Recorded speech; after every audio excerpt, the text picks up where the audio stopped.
Deputy Holy Cairns. Taoiseach, I want to warmly welcome the government's decision to recognise the State of Palestine.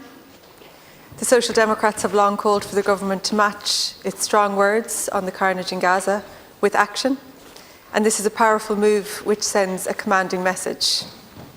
That message is one of hope, peace, justice and freedom for an imprisoned Palestinian people being massacred by a brutal occupier. I also want to pay tribute to the many tens of thousands of Irish people who have fought for the government to take this step. Every weekend, in every corner of the country, in cities, towns, villages and college campuses, people have marched in support of the Palestinian people and demanded an end to the ongoing genocide. The Irish people's solidarity with the Palestinian people is unbreakable. It's long past time this solidarity was formally acknowledged by our government with recognition of the State of Palestine. My only wish is that it happened sooner. It's now 8 months into this conflict, with nearly 130,000 Palestinians having been killed, maimed or gone missing, presumed dead under mountains of rubble. The scale of death and devastation is truly horrifying. That so much of the Western world has turned a blind eye to this carnage is shameful and it's shocking. These same countries will criticise Ireland and Spain and Norway for the action they've taken today. Their hollow criticisms have no credibility.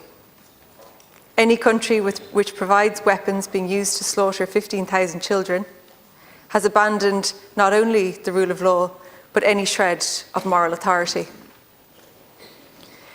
The Israeli ambassador has been recalled to Israel. All I can say to that is good. Her presence at our famine commemoration at the weekend, while Israel uses starvation as a weapon of war in Gaza, was grotesque. Ireland should not be facilitating apologists for genocide. Taoiseach, after many months of inaction, international institutions are finally beginning to act. Israel stands accused of genocide at the International Court of Justice. The UN Security Council has issued a resolution calling for a ceasefire, and the International Criminal Court has issued arrest warrants for Hamas leaders and the Israeli Prime Minister and Defence Minister. Here in Ireland, we must continue to increase the pressure on Israel to end this war. Taoiseach, I commend the government for recognising the State of Palestine.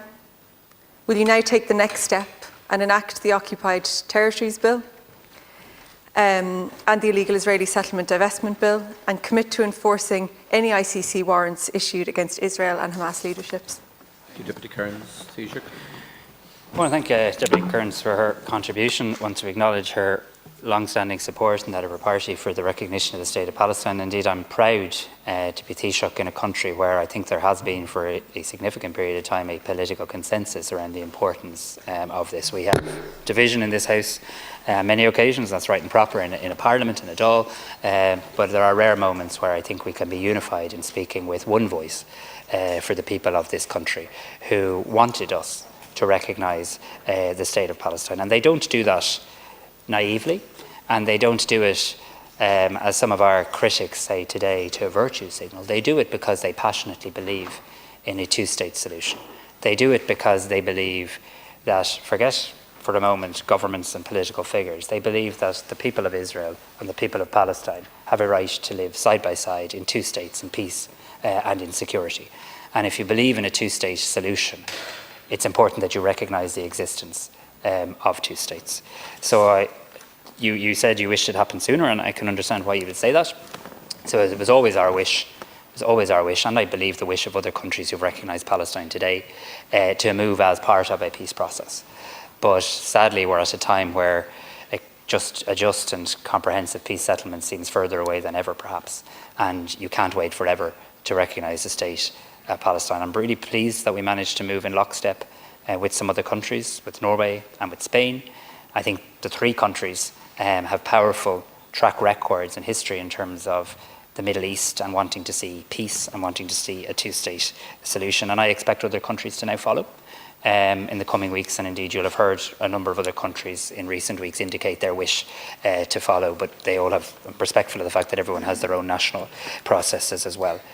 In relation to the International Criminal Court, firstly, I mean, Ireland respects the work of the court.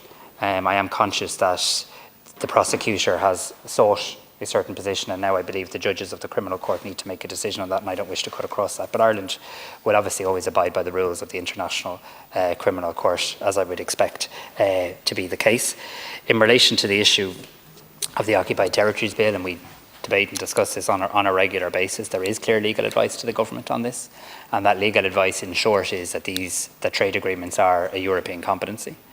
But I am continuing to push at a European level, and I say it very honestly here, I am continuing to push at a European level, as my predecessor did, as the Spanish Prime Minister Pedro Sanchez does, for the review of the association agreement, because it does have human rights clauses in it, and the human rights clauses weren't in it to put nice flowery language or to pad it out or to make it longer. They're real and meaningful words, and I am frustrated that we have not yet been successful in persuading people of the merits of the need for that review, and we continue that work. Taoiseach, Deputy Kearns. Taoiseach, government representatives have been telling us that the Occupied Territories Bill is contrary to EU law since 2020, but you've refused to clarify a really important point. I'm wondering if you've sought updated legal advice to reflect the fact that we're now witnessing a genocide unfold before our eyes, because that can and that should change the legal advice and allow the government to enact this important bill. Israel shouldn't be entitled to slaughter with impunity and maintain normal trade and diplomatic sanctions. Things have changed. We should also be doing everything we can at EU level to stop this carnage, and you mentioned what you're doing at EU level. The EU's inaction in the face of these horrors inflicted on the people in Gaza is shameful, and Israel's cheerleaders in the EU, like outgoing Commission President Ursula von der Leyen, have created a permanent stain on the EU's reputation. So Taoiseach, I think what's important to people is to know, can you clarify if you've sought updated legal advice on the Occupied Territories Bill, and can you confirm that Fine Gael MEPs are going to support another term for Ursula von der Leyen as the European President Commission? Thank you, Deputy. Taoiseach. So I have got recent legal advice. I'm happy to share with you the date of the most recent legal advice. I don't have it to hand, but I'm very happy to share that with you, Deputy Kearns, because we have engaged in this in good faith. I do believe at a European level we had a significant breakthrough at the last European Council meeting, which is the first one I was honoured to attend in April, where the unanimous conclusions were a call for an immediate ceasefire. That had not been the unanimous position.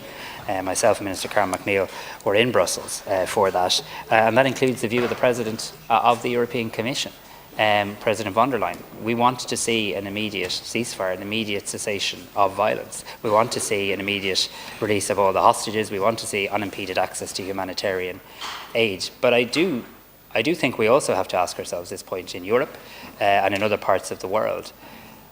If we want to see all of these things, what must we do to create the environment to bring it about, and what levers are at our disposal? And that's why I continue to pursue, on behalf of this country, the need for a review of the association agreement on the basis of its human rights clauses, because trade agreements are decided at a European level, and I believe that review is the most appropriate way to take it forward. Can I also just very finally say this, Ceann Comhairle, because critics of our country will seek to misrepresent our views, all of our views in relation to this. And I think it's important to say on the floor of this House that we deplore Hamas, that we see it as a terrorist organisation, that we can differentiate between a terrorist organisation and the people of a country. And this country can do that better than most, because we know what it's like to live in a country where a terrorist organisation tries to hijack your national identity.